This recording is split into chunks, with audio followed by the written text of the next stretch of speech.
Cheating cheating cheating करता है तू।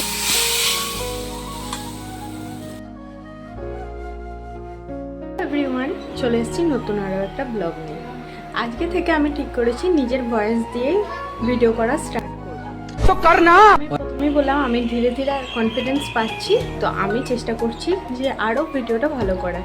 কিন্তু মাইকটা খারাপ হয়ে গেছে, দুবার জানেন তো মাইকটাকে অর্ডার দিয়েছি, কিন্তু ফির দেখছি হ্যাঁ মাইকটা আবার খারাপ আসছে। তো চলো ভিডিওটা স্টার্ট করি, আর আজকে কী করলাম সেটা তোমাদের দেখাচ্ছি। আমার ভিডিওগুলো যদি একটু ভালো লেগে থাকে অবশ্যই একটা লাইক করবে আর কমেন্ট করে জানাবে যে কীরকম লাগছে। আর যারা যারা এখনো ফলো সাবস্ক্রাইব করোনি তারা ফলো আর সাবস্ক্রাইব করে নাও। চলো দেখতে থাকো কী করি। এখন সকালে কী টিফিন বানাই সেটাই শেয়ার করবো, তো চলো দেখাই। আলু সেদ্ধ হতে দিয়েছি, আজকে একটুখানি আলু আর পেঁয়াজের পরোটা বানাবো, তো সেটাই বানিয়ে নেবো।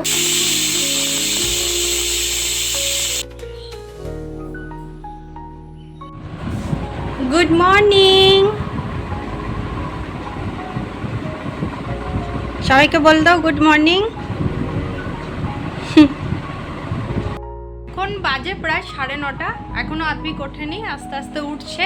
যাই হোক, ওর টিফিনটা বানাই, মানে এখন যে নাস্তা করবে। এখনও স্কুল খোলেনি, ওর 16 তারিখ থেকে স্কুল খুলবে, তো তখন থেকে ও স্কুল যাবে। যাই হোক চলো দেখাই কি বানাচ্ছি। আজকে একটুখানি আলু আর পেঁয়াজের পরোটা বানাচ্ছি।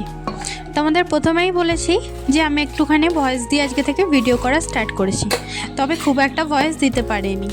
সত্যি বলতে খুব একটা ভয়েস দিয়ে ভিডিও করা এখনও পর্যন্ত শিখিনি বললেই চলবে। তবে মাইকটা অর্ডার দিয়েছি, আস্তে আস্তে মাইকটা এলে আমি আরও কনফিডেন্স পাবো, কারণ আওয়াজগুলো ভালো করে শোনা না গেলে তোমাদের কি বলবো সেটাই বুঝতে পারি না। এখানে আদবিককে আলু পরোটা দিয়ে দিলাম, আর ওই পাইপটা যেটাতে টানতে টানতে হয়েছিল ওই পাইপটা, তো ওই জলটা তো আসে 1টার সময়।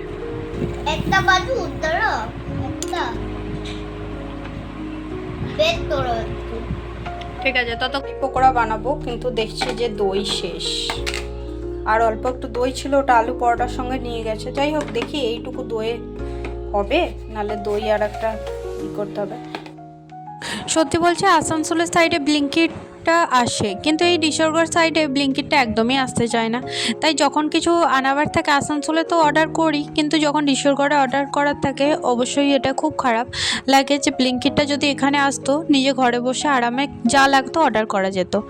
এটা দেখতে পাচ্ছেন, এটা হচ্ছে দারচিনি গাছ। তো কোনোদিনও দারচিনি হয়নি, কিন্তু পাতাগুলো ছিললে হালকা হালকা স্মেল আসে। সত্যি বলতে কি গাছটা নিয়ে ব্যবহার করতে হয় সেটা সত্যিই জানি না। যাই হোক, আজকে ঘরে অনেক কাজ ছিল, কারণ এই কাপড়গুলো প্রায় 2 দিন ধরে আমি কেচেছি ওয়াশিং মেশিনে, তো তারপরে আর গুছানো হয়নি। তো আজকে সেগুলোকে গুছাবো। তোমরা যে দেখো হ্যাঁ এক চুটকিতে সব কিছু কাজ হয়ে যাচ্ছে, এক চুটকিতে কোনো কাজই হয় না। যাই হোক তাড়াহুড়ো করে সব কিছু করলাম, তারপরে আজকে বানাবো একটুখানি কারি পকোড়া। সেই রেসিপিটাও তোমাদের সঙ্গে শেয়ার করব। আজকে বেশি করে একটুখানি আলু আর পেঁয়াজ দিয়ে ভালো করে কারি পকোড়াটা বানাবো, তার জন্য একটুখানি বানিয়ে নিচ্ছি। আর যথাযথ আদবিক খায় না, তার জন্য লঙ্কা দিলাম। আর সত্যি বলতে আজকে আলু দিলাম, কারণ পেঁয়াজটা দিয়ে কারি পকোড়াটা বেশি ভালো লাগে না, তাই জন্য ভাবলাম একটু আলু আর পেঁয়াজ দিয়ে বানাই। যারা ভালোবাসে যেরকম করে বানাতে তারা সেরকম করেই বানাই। আমার ভিডিওগুলো যদি একটুও ভালো লেগে থাকে অবশ্যই একটা করে লাইক করবেন আর আমাকে ফলো করবেন। অবশ্যই হিংসা যারা করছেন তাদেরকে অসংখ্য ধন্যবাদ, কারণ হিংসা করে যারা ফলো করছেন না তাদের কোনো কথা বলার নেই। কখনো কখনো এই কারি পকোড়া সত্যিই খেতে ভালো লাগে। কারা কারা এই কারি পকোড়া কীরমভাবে বানান সেটা কিন্তু অবশ্যই জানাবেন। আমি তো এরম করেই বানাই, আবার কখনো কখনো অন্যভাবেও বানিয়ে থাকি। আমার তো মনটাই ভরে যাচ্ছে মা। দুধটা শুনে তো আমার মনটাই ভরে যাচ্ছে। খুশবু শুনে মনটা ভরে গেছে। হ্যালো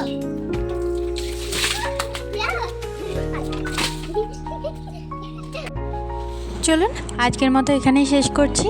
ভালো থাকবেন, সুস্থ থাকবেন, সাবধানে থাকবেন। যারা যারা এখনও আমাকে সাবস্ক্রাইব করেননি অবশ্যই ফলো করুন, সাবস্ক্রাইব করুন। ভালো লাগলে একটা লাইক করে দেবেন।